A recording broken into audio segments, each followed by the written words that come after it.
Flying past the Earth at this time, we see a vast gray ocean beneath a red-tinted sky, punctuated by volcanoes and small land masses. And unlikely as it seems, life may have gained a foothold already. That life in the oceans that gave birth to it may actually be vaporized many times by cataclysmic bombardments, which have slowed but not yet stopped. Earth has begun to take on its final form, a crust, a skin so thin it would be less than a sheet of paper were the Earth the size of a basketball. And under that, a molten semi-solid mantle that boils in extreme slow motion. And finally, two cores, a liquid iron core pulsing out a magnetic field that helps shield us from a deadly cosmic wind from our sun. And a solid nickel and iron inner core. By now, the remarkable process of plate tectonics has kicked into gear. Though how and when it started exactly, we do not know. For what follows next, you might want to strap yourself in.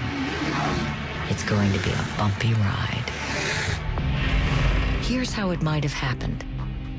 At first, Cretans and one continent called had the planet all to themselves.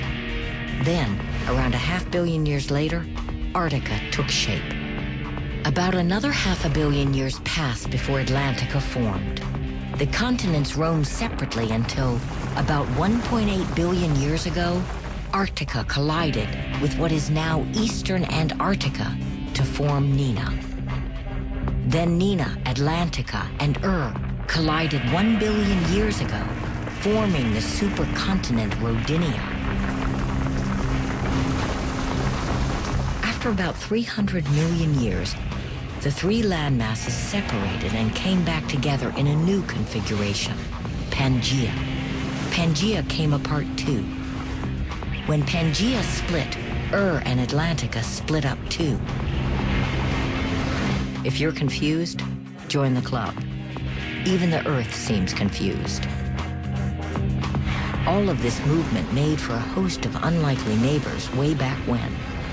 North America's eastern seaboard once rubbed shoulders with Chile. California and Australia were neighbors, if not connected. And Brazil was either connected to Nigeria or very close.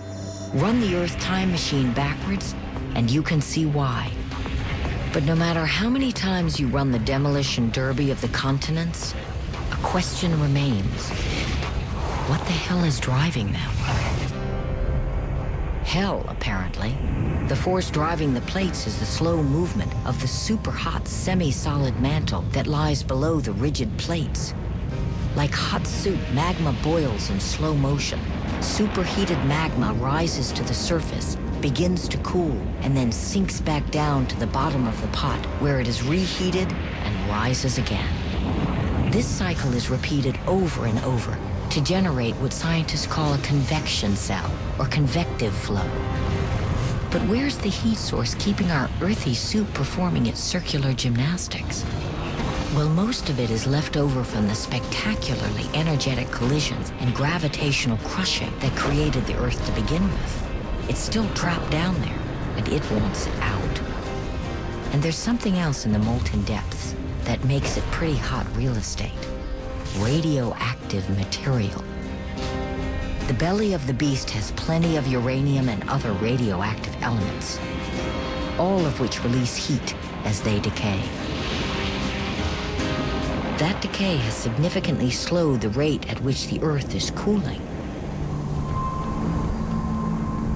So what does this mean at the surface? Two things. First, magma being burped up along the ridges, those places like Iceland where the Earth is tearing itself asunder, is pushing the plates in their respective continents apart.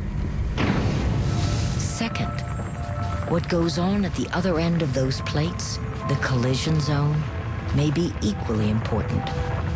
Here, where the heavier plates dive under the lighter ones, yanked downwards by gravity, they haul along their plates back into the oblivion of the mantle. That's what we know. or what we think we know. But the details of what's going on in the deepest parts of the Earth that drive the engine of plate tectonics, we may never know.